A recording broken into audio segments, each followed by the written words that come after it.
Et bien le bonjour, c'est le début de ce premier jour à Kyoto, c'est incroyable. Il est actuellement 6h30 du matin et je vais aller au Fushimi Inari Taisha. J'ai fait un effort pour le nom. Pourquoi est-ce qu'on y va aussitôt? Parce que les touristes, ça se reproduit hein. Et ils viennent, ils sont nombreux après. Je suis explosé, ça merde, je suis explosé. Mais ça vaut le coup, parce que là où on va c'est magnifique, c'est l'endroit vous savez où il y a plein de tauliers rouges plantés partout. Mais que c'est beau Lucas, oh. Arrêtez, on n'y est pas encore, arrêtez. Sauf que quand il y a un touriste devant chaque taulier rouge, ça fait des portes de touristes. Et ça nous intéresse pas du tout. Je vous propose de prendre un café et on y va. Bon les amis, je viens d'arriver et c'est extrêmement beau.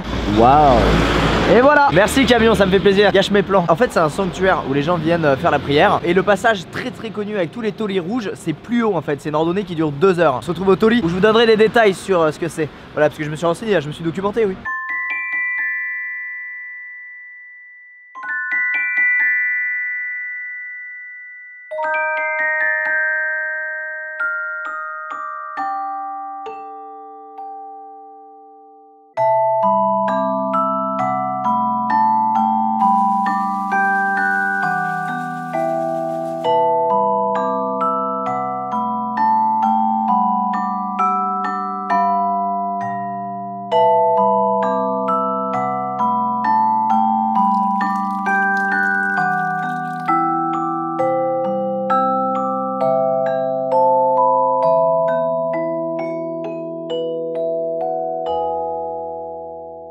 Actuellement, nous sommes au sommet du mont Inari. Au tout début de l'année, il y a environ 250 000 Japonais qui viennent faire leur première prière ici. Oh attention, c'est incroyable, gros buzz, mon micro se débranche pendant que je parle, c'est incroyable. Du coup je vais terminer mes explications en moto-doublant. Allez c'est parti. Donc ces torii finalement c'est quoi? C'est des hommes d'affaires et des boîtes, voilà, qui les achètent. Les fils de pute. Et au dos de chaque torii se trouve le prénom du businessman ou de la société qui l'a acheté. Et pour avoir ton torii ici, selon l'emplacement, ça peut coûter jusqu'à 10 000 euros. Donc lui là c'est genre 3 000 euros et ce autour c'est peut-être 5 euros, on sait pas. Abonnez-vous hein. Bon les amis, petite surprise en descendant de la montagne, on est tombé sur un café chat. Ce qui fait que je suis très heureux. Et au-dessus de moi il y a un jumbo. Coucou Jumbo. Eh ben on en a aussi un ici tout posé. Oh. Bon ils ont un délire avec mon micro parce qu'il est touffu. Et ils ont envie de croquer ou de lécher genre. La queue de ce chat ressemble au micro. C'est la même matière. Oh regardez comme ils sont mignons ceux-là. Excellent. Papa y'a quoi dans ton sac? Y'a du Nutella, de la cocaïne, y'a quoi? Qu'est-ce qui les attire? Ouais je vous ai vu ouais. Vous êtes en train de voler de la nourriture. Lâchez ce sac. On t'a vu. Eh mais qu'y a-t-il dans cette petite fente? Un chat qui regarde mal. Oh il est beau celui-là aussi. Oh ils ont griffé ton vêtement. Une réaction à chaud? Non ils sont adorables. Tu es apaisé et tu me rends apaisé. Oh ça se fight. Oh crochet du gauche. Bien joué, une petite réaction à chaud du vainqueur. Parfait. Les amis, je suis devant le Senju-sen Gendo et je parle pas très fort comme d'habitude parce que c'est des lieux sacrés donc faut fermer sa gueule. En gros c'est quoi? C'est une immense salle dans laquelle il y a 1001 statues de la déesse bouddhique. Il y a du coup 100 rangées de 10 statues. Le truc hyper frustrant c'est que c'est formellement interdit de prendre des photos ou de filmer à l'intérieur. Du coup, vu que je prends énormément de risques pour mes abonnés, j'ai pas filmé, mais j'ai acheté un truc pour touristes à 5 euros et c'est juste une photo. Tada! Et voilà. Et maintenant on va aller au Kiyomizu Dora. Nous venons de quitter Kiyomizu car il y avait extrêmement beaucoup de monde. Des gens partout, des touristes en kimono qui se prennent pour des japonais. Des japonais en kimono qui se prennent pour des touristes.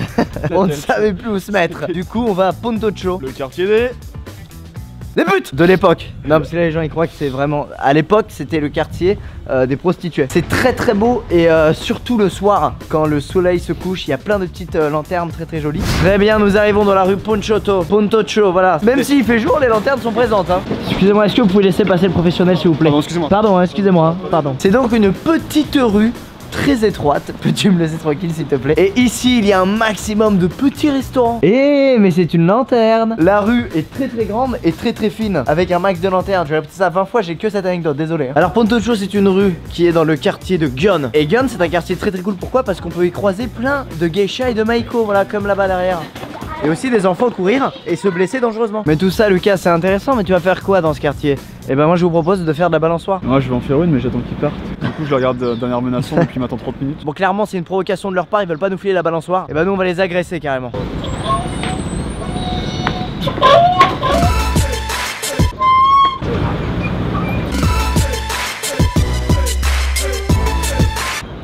Et ouais mon gars, tu touches plus jamais à notre terre-terre, ok? Oh putain Florent, ça c'est une bataille de gang qui commence. Ça va pas du tout, les Yakuza sont venus en masse. Il faut qu'on fasse un truc Florent, on peut pas les laisser prendre mon territoire.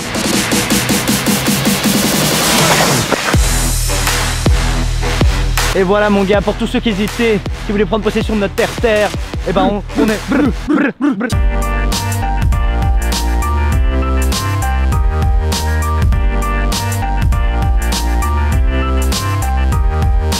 Je suis au Kinkakuji, c'est le pavillon d'or au Japon. En gros il y a juste un petit circuit à faire, on peut pas entrer dedans et c'est hyper décevant. Ça va les touristes? Comment voulez-vous que je travaille correctement avec une famille pareille? Cassez-vous, cassez-vous paparazzi, cassez-vous. Alors pourquoi on est venu ici? Parce que c'est juste à côté du parc à singes où on va aller après. Et c'est quand même l'un des gros trucs à voir quand on vient à Kyoto. Oh putain je dérange les gens. Oh!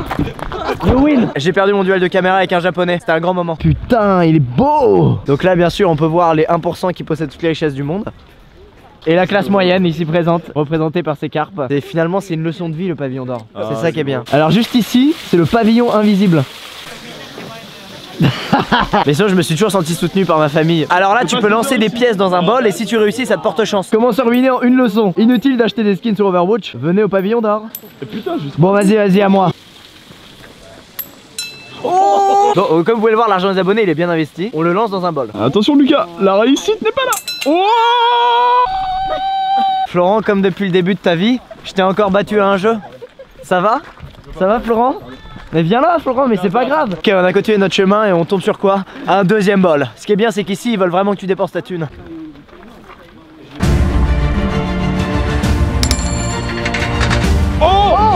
Excusez-moi une réaction à chaud.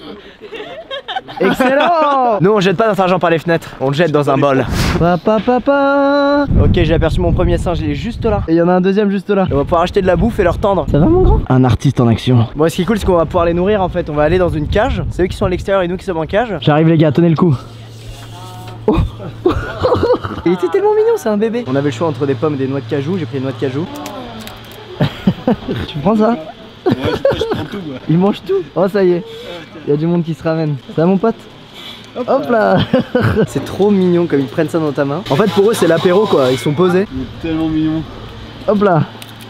Et je me casse. En fait dès qu'ils voient que ton petit sachet est vide, ils se cassent immédiatement. Bon je viens de racheter un petit sachet de pommes parce qu'ils sont vraiment trop mignons. Eh mais lui il enchaîne, il a une descente mon gars.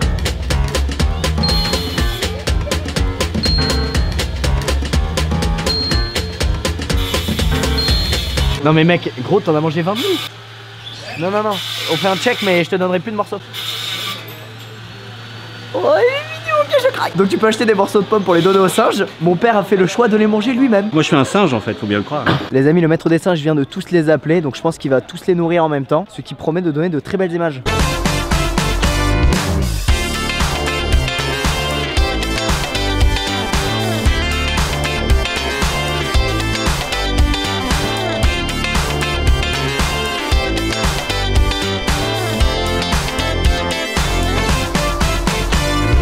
Après ce délire animalier, rien de mieux pour finir la journée que de visiter le château de Nijo. Dedans il y a un énorme palais qui a été construit par qui déjà Florent?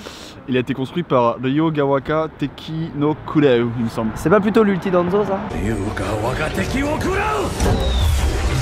Et ce qui est cool c'est qu'au-delà du château dans lequel je n'avais pas le droit de filmer bien sûr, il y a plein de beaux jardins et de beaux espaces remplis de verdure. Et je vous propose qu'on se quitte sur ça. Et bah écoutez j'espère que ce petit vlog Kyoto vous a plu. N'hésitez pas à aimer la vidéo si c'est le cas. On se quitte sur un petit moment musical des jardins de Nijo, à très vite.